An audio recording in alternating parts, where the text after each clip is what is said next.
Bonsoir, c'est encore moi, Arma Bongongo.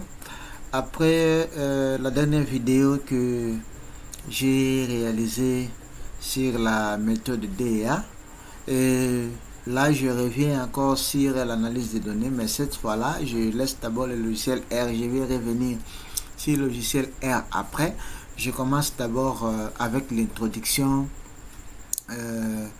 au logiciel SPSS. Alors, c'est une prise à main de logiciel SPSS, ça sera un peu court. Vous voyez, j'ai ici le logiciel SPSS. Moi, j'ai la version SPSS 26 qui est la toute dernière version, mais ce qui est vrai, la version SPSS 20 qui est entre les mains des gens, il n'y a pas vraiment la différence entre la version 20, 21 jusqu'à 26 qui est la dernière version.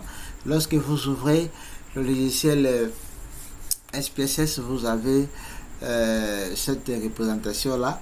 Alors juste ici en bas, vous avez des onglets. Vous avez l'onglet ici vue des données qu'on appelle en anglais data view, et vue des variables qu'on appelle en anglais variables view. Alors les deux onglets ici sont utilisés. Le premier onglet ici de data view ou vue des données, ça permet de saisir les données comme Excel. Alors c'est pourquoi certaines personnes qualifient même que ce logiciel est un logiciel avancé seulement d'Excel. Bon, moi je ne confirme pas ça, c'est ce qu'ils disent, uniquement parce qu'ils voient que les cellules qui sont là, par exemple ici je suis à la première colonne, première ligne, donc la cellule ici s'appelle la cellule var 1.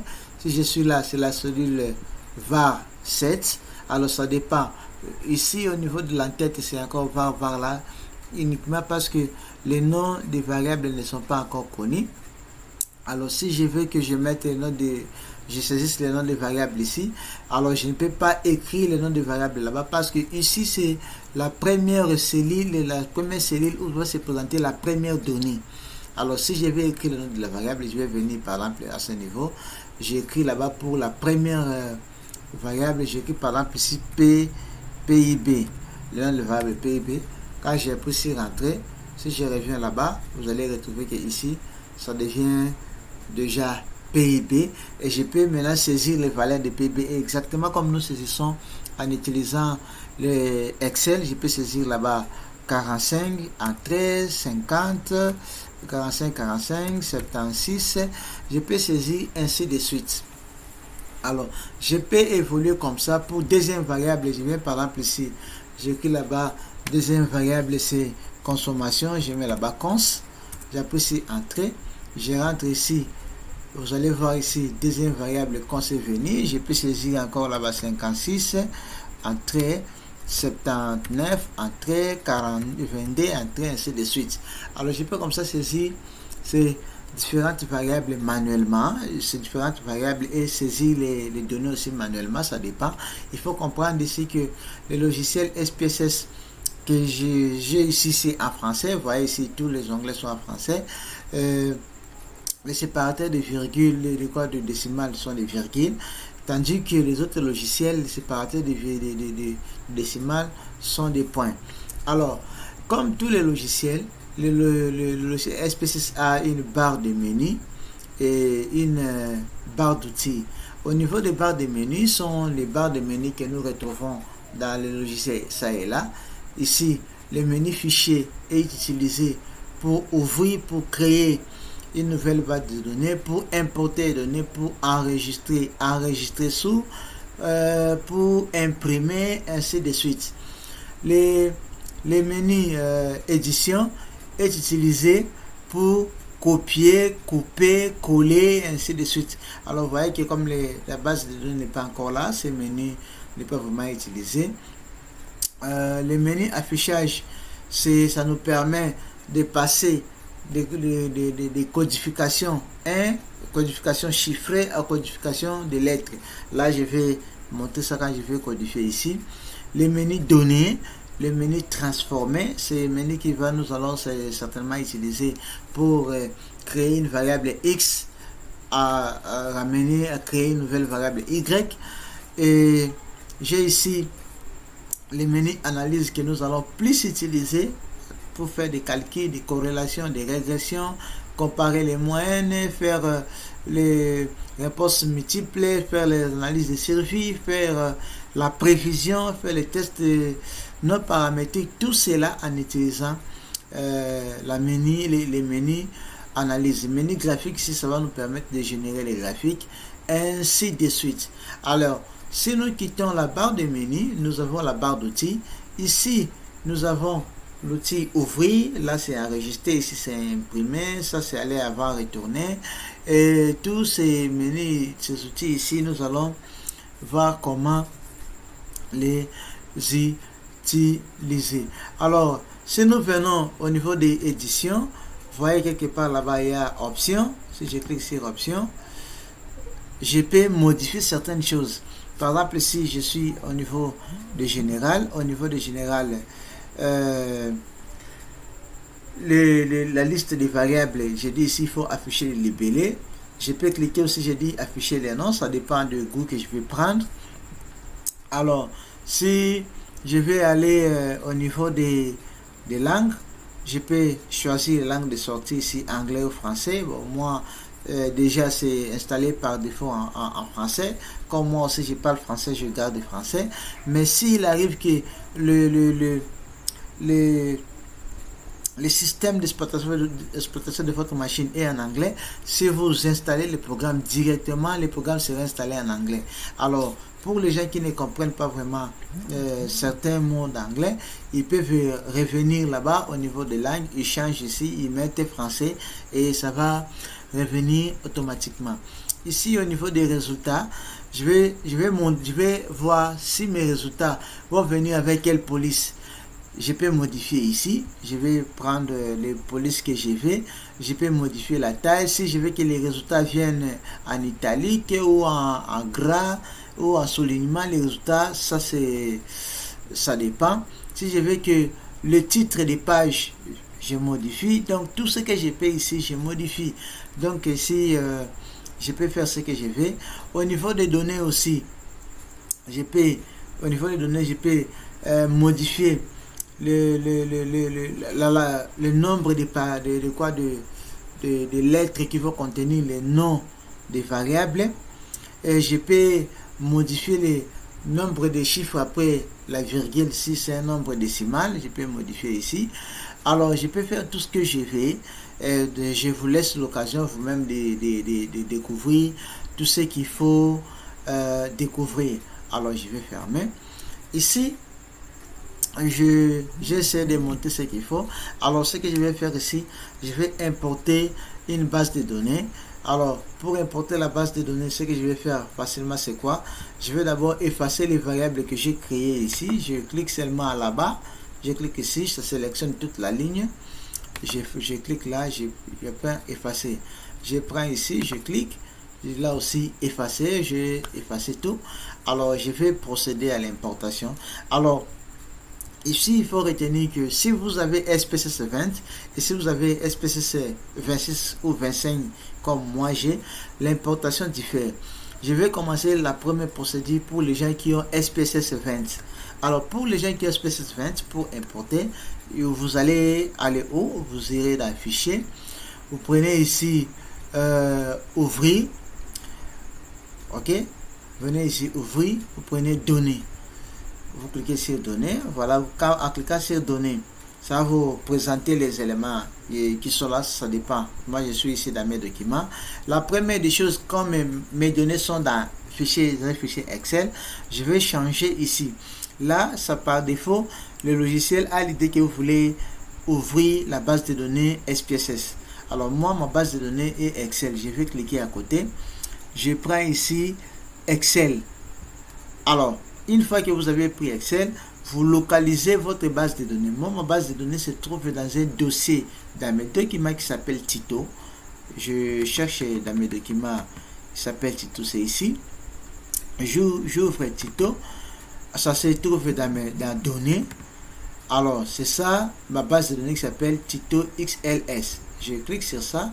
Je clique sur ouvrir.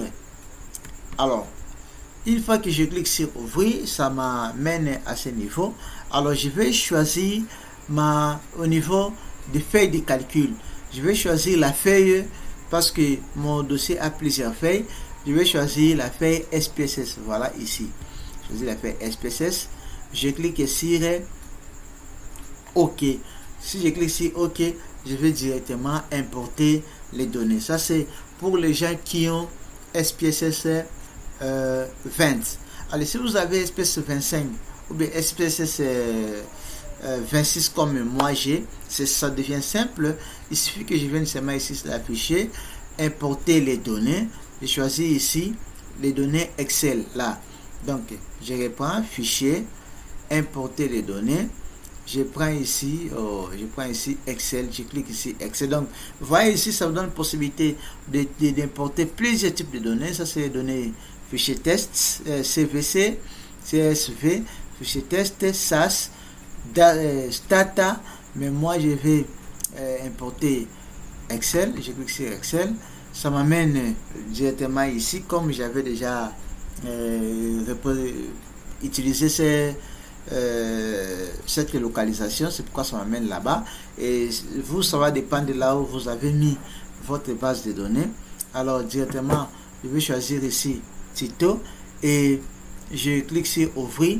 Ça me ramène exactement là où j'étais quand j'avais utilisé la première procédure. Alors ici, j'ai choisi SPSS. Alors j'ai deux possibilités pour ouvrir, pour importer. Si je clique sur OK, je vais importer directement. Mais moi, j'aimerais faire un script. Pourquoi je vais faire un script? Comme j'avais dit au logiciel, quand j'avais utilisé le logiciel présenté, le plus amène le logiciel R. Aujourd'hui, dans des revues scientifiques et responsables, on demande toujours que vous envoyez les codes que vous avez utilisés. Ok, dans des revues scientifiques et responsables, je dis là, revue scientifique et responsable. Quand vous envoyez un papier, on va vous demander d'envoyer aussi les liens que vous avez, où vous avez téléchargé vos données. Ou par contre, vous envoyez la base de données et vous envoyez aussi les codes que vous avez utilisés. C'est comme ça que vous allez voir tous les logiciels aujourd'hui ont des scripts. Si vous avez le logiciel Stata, on va vous demander d'envoyer les do files. Si vous avez le logiciel SPSS, on va vous demander d'envoyer les scripts. Si vous avez le logiciel R, on va vous demander encore les scripts. Si vous avez le logiciel Gretel, on va vous demander les scripts. eViews, on va vous demander les scripts. Tous ces logiciels-là, aujourd'hui, on demande les scripts. C'est pourquoi, dans eViews 10, par exemple, si vous faites une opération en utilisant le menu, directement, ça vous crée les scripts à côté. C'est la même chose aussi avec SPSS. On a laissé l'occasion aux gens de générer les scripts. Alors, je ne peux pas vous apprendre à utiliser les SPSS en utilisant les scripts, parce que pour utiliser les scripts, il faut savoir la langue, le langage de programmation appliqué dans les logiciels SPSS. C'est là que ça devient un peu compliqué. Mais moi, ici, je vais vous montrer seulement créer les scripts en utilisant les menus. Alors, c'est comme ça que je vais cliquer ici au niveau de coller. Je clique sur coller. Voilà, ça m'ouvre les scripts. Donc, si c'était que j'étais en train d'utiliser les codes, j'allais faire quoi? J'allais taper d'abord au niveau de script ici. Ok, vous voyez, même là on a écrit IBM SPSS statistique éditeur de syntaxe. Ok, éditeur de syntaxe qu'on nous appelle toujours script. Alors j'allais faire quoi? J'allais taper d'abord get data. Je mets tiré, j'écris type. Le data est de quel type? Est de type XLS. Et puis je mets la localisation. Vous vous rappelez pour la vidéo R qu'on avait fait, on avait mis cette directoire ici, C_barre là, tout ici on avait mis ça. Et je mets sheet, le nom de la feuille, vous vous rappelez dans stade, dans R, j'avais mis aussi sheet là, j'ai mis égal sheet 1. Vous mettez sheet égal name, entre parenthèses SPSS. Par exemple, si c'était la feuille 1, pour vous, vous allez mettre feuille 1. Si c'était feuille 2, vous mettez feuille 2. Mais comme ma feuille là a été déjà renommée SPSS, c'est pourquoi j'ai mis SPSS. Il faut faire attention. Si SPSS dans votre feuille était en majuscule, il faut mettre ici aussi en majuscule. Seul range, c'est-à-dire si vous allez prendre toute la feuille, ok, toutes les données qui sont là, vous mettez ici full. Dans les cas contraires, vous allez représenter les noms que vous avez. Ici, on dit read name, c'est-à-dire la première ligne. Vous vous rappelez aussi au niveau de R, j'avais mis quelque part là-bas call names. Ça pour dire que la première ligne c'est égal à 1. Donc tous ces logiciels ont des langages qu'il faut seulement comprendre de ces langages. Et ici aussi, type min, ça n'est pas vraiment important. Alors là, vous mettez exécuter. Point. Il ne faut jamais oublier cet exécuter ici. Et la commande qui viendra, ça sera quoi? Dataset name.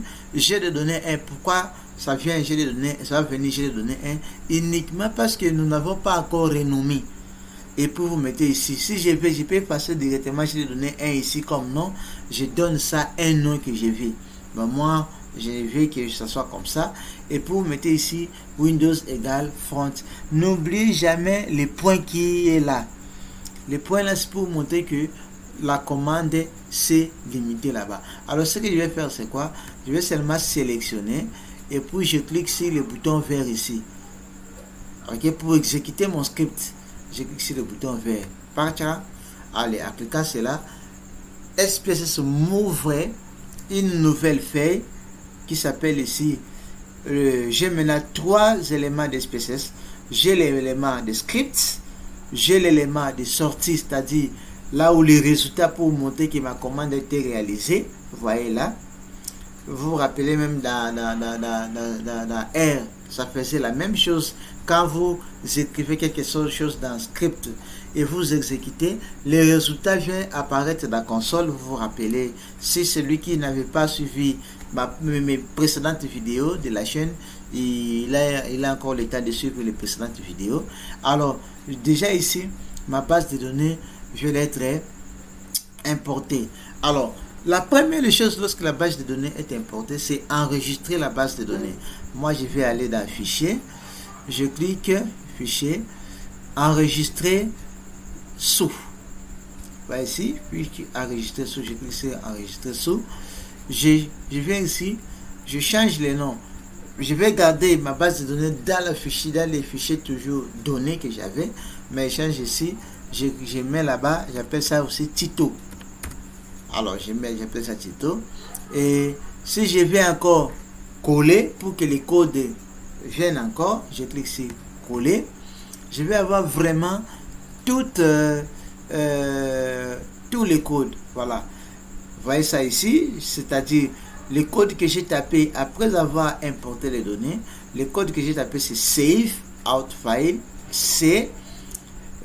Ça me donne les directions que j'ai fait tirer compressed.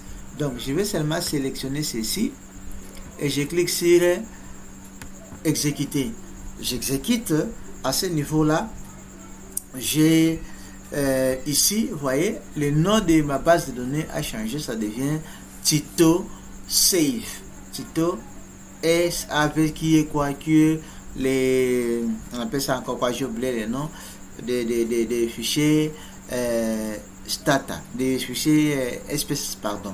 Alors, une fois que vous avez déjà importé les données, vous avez enregistré les données, ce que vous allez faire c'est quoi? Vous allez maintenant essayer de dire au logiciel qu'est-ce que vous avez comme information. Il faut paramétrer. Regardez, si je viens sur ce côté, vous allez voir que j'ai les variables qui se présentent là, mais ici ce sont des variables qui sont des valeurs, ok, mais là j'ai 1D, 1D, 3, 1D, 1D, 3 pour les D ici, et directement le logiciel a compris déjà que, vous voyez même les échelles, là c'est échelle, mais là il y a 3 boules, Je vais dire ce que ça signifie ces trois boules-là dans quelques instants. Alors, je vais paramétrer. Au niveau, pour paramétrer, dire au logiciel ce que ça signifie les éléments-là, je viens ici. Je vais commencer au niveau des noms. Alors, ici, au niveau des noms, quand je vais mettre le nom de la variable, le nom de variable, si j'ai par exemple une variable qui s'appelle produit intérieur brut, je ne peux pas écrire ici produit espace intérieur espace brut. Non, le nom de la variable doit être un seul. Soit je vais mettre produit, je mets la barre de 8, intérieur, je mets encore la barre de 8, brut. Là, le logiciel va comprendre ça comme un seul nom. Je ne peux pas mettre groupe de noms, jamais. Alors, ici, je vais mettre quoi? Les abréviations. Je peux mettre PIB, ainsi de suite. Alors, au niveau de type ici, je dois signaler quels sont les types ici des variables. Alors, vous voyez, partout ici, c'est numérique. Ici, le logiciel a compris que c'est chaîne. Pourquoi? Le logiciel a compris chaîne parce que les noms des pays sont en chaîne. Regardez, si je rentre ici, le nom des pays, c'est Algérie, Angola, ainsi de suite, c'est chaîne. Alors, au niveau des variables, là c'est chaîne. Ici, c'est numérique, parce que regardez, si je suis encore là, c'est 1, 2, 3, 1, 2, 3, c'est numérique. Et là, j'ai quoi? J'ai ceci. Alors, au niveau de largeur ici, ça dépend des noms de modalités que vous allez utiliser. Si vous savez que vous avez un pays qui a le nom de modalité plus long, vous allez modifier ici. Par exemple, vous avez un pays qui s'appelle anticonstitutionnellement, qui a plus de 18 caractères. Vous venez ici au niveau de largeur, vous modifiez. Vous modifiez là, par exemple, vous modifiez, vous amenez ça même à 17. Alors, moi, je laisse ici 14 parce que le logiciel a compris déjà, il y a parmi les pays, il y a un pays qui a plus de 14 lettres.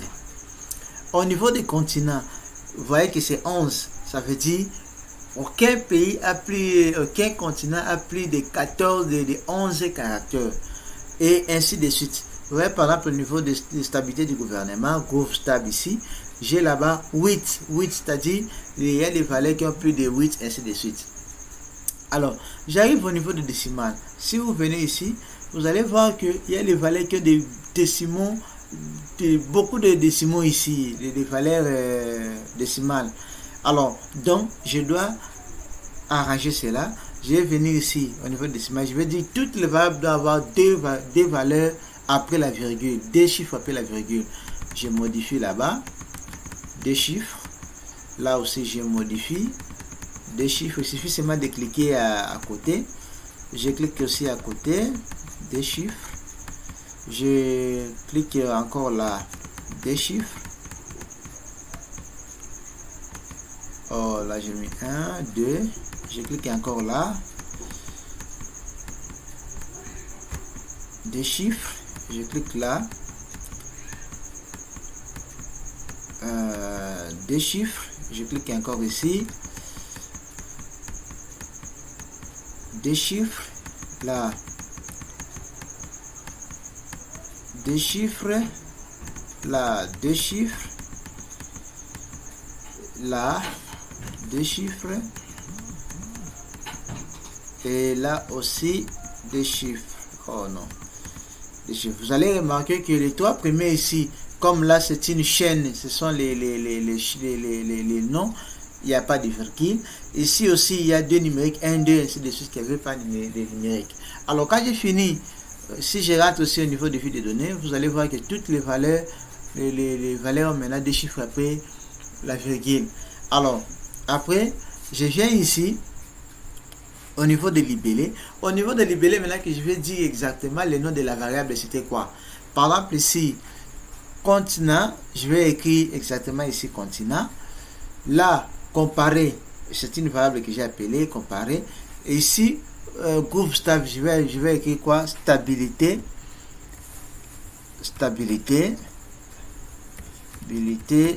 du gouvernement. Ok. Alors là, ça c'est conditions socio-économiques. J'ai écrit ici conditions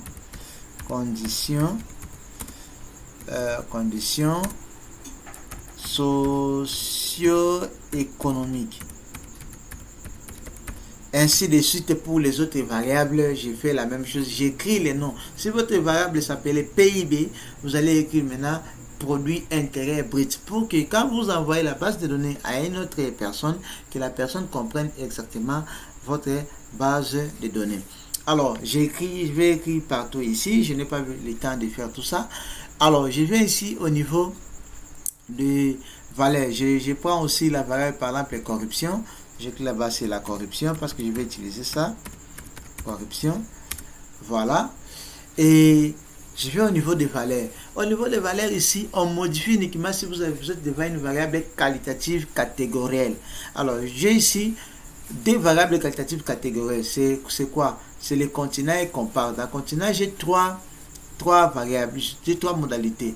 J'ai un, regardez si je rentre ici, j'ai un pour l'Afrique, si le pays est un pays africain, 2 pour l'Europe, 3 pour l'Amérique. Je vais signaler au logiciel, partout dans la variable continent, si vous voyez 1 là signifie Afrique. Si vous voyez 2 là signifie Europe. Si vous voyez 3 là signifie Amérique. Alors, je vais revenir ici. Je me mets dans la ligne des continents. Je clique là-bas. Pas ici au niveau des libellés, mais plutôt au niveau des valeurs. Je double-clique. Ça m'amène ceci.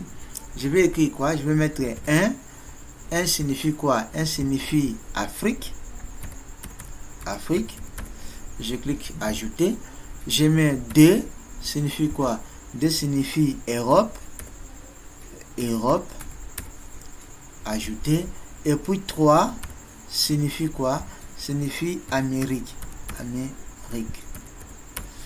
Je clique ici ajouter. Une fois que je mets les trois modalités, je clique sur OK. Alors directement, le logiciel comprendrait que si je suis devant la variable qualitative continent, 1 signifie Afrique, 2 ainsi de suite. Je viens ici au niveau de comparer, je clique ici comparer. 1 signifie aussi Afrique, et 2 signifie non-Afrique. Non-Afrique. Non-Afrique. Ajouter. Alors, je clique ici. OK. Là, je viens. Si j'avais 10 variables qualitatives, je vais continuer à les paramétrer variable par variable, variable par variable. Au niveau des manquages, je n'en ai pas besoin. Je passe directement au niveau de mesures. Alors c'est ici au niveau de mesures que je vais définir le type d'échelle. Nous avons vu avec vous 4 types d'échelle. Échelle nominale, échelle ordinale. Rappelez-vous à la première vidéo qui s'appelle Introduction à l'analyse des données, qui se trouve dans ma chaîne. J'avais dit qu'il y avait 4 échelles. Échelle nominale, échelle ordinale, échelle d'intervalle et échelle métrique. Alors, j'avais appelé échelle d'intervalle une échelle prostituée parce que ça faisait soit partie de l'échelle ordinale, soit partie de l'échelle métrique. C'est pourquoi vous allez voir que dans le logiciel SPS même, on a repris que 3 échelles. Parce qu'on sait que l'échelle d'intervalle est une échelle prostituée, ça peut se retrouver à gauche tout comme à droite. Alors ici, vous allez préciser au logiciel vos échelles. La variable country, qui est le nom des pays, c'est une variable qualitative parce que les pays sont connus, et mesurer à l'échelle nominale parce que j'ai placé le nom des pays selon l'ordre alphabétique seulement. Il n'y a pas un critère que j'ai utilisé, c'est pourquoi je garde nominal. Au niveau des continents aussi nominal, là aussi nominal. Toutes les autres variables sont maintenant des échelles parce que ce sont des variables quantitatives continues. Alors, ici, je viens de finir de paramétrer mes logiciels, mes données. Je peux faire maintenant quelques statistiques descriptives avant que je puisse arrêter avec cette vidéo. Alors, pour faire ça, je vais aller où? Pour faire une petite statistique descriptive, je vais faire quoi? Je vais seulement aller dans Analyse, Statistique descriptive. Statistique descriptive, je vais faire Fréquence. Pour les gens qui ont SPSS 20, au lieu de fréquence ici, chez eux, c'est effectif. Fréquence, c'est synonyme seulement d'effectif. je clique sur fréquence. Une fois que je clique sur fréquence, je peux choisir une seule variable, j'amène là-bas. Par exemple, stabilité du gouvernement, j'amène là-bas. Tout comme je peux prendre plusieurs variables. Ok, j'ai fait d'abord pour la variable quantitative ici. Pour la variable quantitative, je sais que bon, je vais commencer d'abord avec la variable qualitative qui est quoi? Je prends continent. Alors pour la variable quantitative, je clique sur le bouton statistique. Pour le bouton statistique, on avait dit que pour la variable qualitative mesurée à l'échelle nominale ou ordinale, aucune opération arithmétique ne peut être faite. Donc il n'y a pas d'indice de tendance centrale que je peux calculer. Je ne peux rien calculer ici. Ok, je peux uniquement prendre seulement quoi? Les modes. Pourquoi je vais prendre les modes? Uniquement parce que les modes est une moyenne de fréquence. Alors donc ici les modes, ça va me permettre de savoir quel est le continent qui est repris plusieurs fois. Donc comme j'ai les modalités, ça va me donner quelle est la modalité qui est reprise plusieurs fois. J'ai trois modalités dans la variable continent. J'ai l'Afrique, l'Amérique et l'Europe. Ça va me dire quelle est la modalité reprise qui est reprise plusieurs fois. C'est ça la modalité que je vais appeler la modalité modale. Ok, alors je prends poursuivre parce que si je vais ni calculer quartier. Pourquoi? Parce que tout dépend de la moyenne ou de la médiane. Je clique sur poursuivre. Alors au niveau des graphiques, lorsque vous avez le diagramme, les variables qualitatives, soit vous utilisez le diagramme à barre, soit diagramme circulaire ou diagramme à secteur. Je clique sur le graphique ici. Je vais prendre ici diagramme circulaire. Si j'avais une variable quantitative, je l'ai pris histogramme. Alors ça dépend du graphique circulaire que vous allez utiliser. Dans le graphique circulaire, je préfère que ce soit tracé en termes de pourcentage. Si vous voulez que ce soit tracé en termes de fréquence, vous choisissez. Moi, mais je veux que ce soit en pourcentage. Je clique sur suivant et c'est seulement ça que j'ai comme besoin que ça me fait. Au lieu que j'appuie sur OK, que ça sort directement, je clique encore sur coller pour que ça me donne encore les codes que j'allais utiliser. Si je vais ici au niveau de quoi, vous voyez, le troisième code que j'ai fait, c'est quoi? Dataset activate, c'est G de données 1. Alors je fais fréquences variable. Quelle variable que je prends égale continent. Premier tiré, quelle statistique que j'ai demandé, ça me calcule. C'est statistique quoi? Statistique mode. J'ai demandé, ça me calcule quoi? Diagramme circulaire. Diagramme circulaire en anglais c'est p-chart. C'est ça, p-chart à pourcentage, qui utilise les pourcentages. Et l'ordre c'est quoi? L'analyse. Qu'est-ce que j'ai fait? Je sélectionne seulement ça. Je clique sur activer et je laisse que le logiciel me calcule. Alors j'ai ici les informations. Vous voyez, au niveau des statistiques, on me donne mode égal 1, c'est-à-dire mode est égal à la modalité 1. Quand j'avais codifié la modalité 1, c'était quoi? C'était la modalité Afrique. Directement, vous allez voir que c'est Afrique, les pays d'Afrique qui sont repris plusieurs fois. C'est comme ça que vous allez voir même ici au niveau des fréquences. Afrique est égal à 37, Europe est égal à 19, ainsi de suite. En termes de pourcentage, sur les 100% des pays que j'ai retenus, 54% des pays sont les pays africains, 30% sont des pays européens et puis 18% sont des pays américains. Et au niveau des graphiques aussi, ça me ramène les mêmes informations. Ce qu'il faut retenir que dans un travail scientifique, je ne peux pas avoir et les tableaux ici et les graphiques. Pourquoi? C'est la redondance, parce que la même information que j'ai présentée ici, c'est la même information que les graphiques a représenté. Si vous mettez tout ça dans les mêmes travaux scientifiques, c'est déjà une redondance. Soit vous optez pour les tableaux, soit vous optez pour les graphiques. Certaines personnes ne savent pas, ils mettent les dés pour une raison de grossir seulement le travail pour rien. Aujourd'hui, ce n'est pas la taille du travail qui compte, mais plutôt les informations qu'apporte le travail qui sont importants. Déjà ici, les informations c'est quoi? C'est parmi les 68 pays que j'ai retenus, 37 pays sont africains, 19 sont européens, 12 sont américains et 54% représentent ainsi de suite. Et alors, à ce niveau, les cumulés ici n'ont pas d'importance. Ok? Les cumulés n'ont pas d'importance. Si je vais interpréter les cumulés, ici, je vais interpréter les cumulés comment? Je vais dire 82% des pays représentent les pays africains et européens. Vous voyez que ça n'a pas vraiment d'importance. Ok? Alors, au niveau des continents, des graphiques, si je peux les modifier, pour modifier ça, il suffit que j'ai plus double-cliqué à l'intérieur du graphique, j'ai double-cliqué. Une fois que j'ai double-cliqué, ça va, vous voyez ici, ça me sort une nouvelle feuille qui s'appelle éditeur de graphique. Alors, je vais peut-être mettre quelques annotations ici. Il suffit que je clique là. Si je clique ici, voilà. Je ferme celui-ci. Vous voyez, le pourcentage que j'avais dans les graphiques là-bas, ça revient. L'Afrique qui représente 54%, Europe en rouge 30%, Amérique 18%. Vous voyez, ça me présente ça là-bas. Si je veux que ça soit un peu éclaté, ça dépend des goûts de chacun, je clique à côté là-bas. Vous voyez, ça éclate et puis. Alors, à partir d'ici, je ne peux pas copier ça pour aller copier au niveau de ma page Word de mon travail. Il suffit que je puisse fermer l'éditeur de graphique. Une fois que je ferme, je reviens au niveau des résultats qui est sorti. Je vois ça. Ici, si je clique droit, je n'ai pas copié. Je clique sur copier, je n'ai pas collé.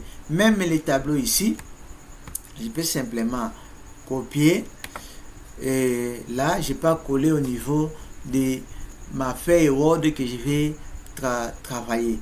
Alors ça c'est la variable qualitative. Alors si c'était une variable quantitative, je vais choisir une variable quantitative. Si je vais aller encore dans analyse, je prends statistique descriptive, fréquence, je clique sur continent qui est là, je ramène ça de l'autre côté et je prends ici la variable par exemple corruption. La variable corruption elle est où? Je prends corruption ici. Je ramène ça de l'autre côté. Je clique sur statistique. Là, je vais demander au logiciel de me calculer, parce que c'est une variable quantitative mesurée à l'échelle métrique. Ça peut me calculer la moyenne, ça peut me calculer la médiane, les quartiles, les percentiles si je veux. Ça peut me calculer les quartiles, la variance, les minimums, les maximums, les coefficients d'asymétrie, les coefficients de kurtosis. Et je clique sur poursuivre. Et je viens ici au niveau des graphiques. Cette fois-là, ce n'est pas les graphiques circulaires, mais je vais prendre le diagramme, l'histogramme. Si je veux que l'histogramme, ça puisse me tracer les courbes de la loi normale, ou on appelle la courbe gaussienne, pour que j'ai une idée sur la distribution des données que j'ai sur la loi normale ou pas. Je clique sur là. Je clique ici, afficher la courbe gaussienne. Je prends poursuivre et je viens au niveau encore une fois de plus coller pour que j'ai des codes. Ok, je rentre au niveau des codes ici. J'ai ce que je vais faire. Vous voyez, je commence par fréquence variable. Variable c'est quoi? C'est corruption. Alors ici je mets le code là, je mets égal à 4. Alors quels sont les éléments que j'ai demandé que ça puisse me calculer comme statistique?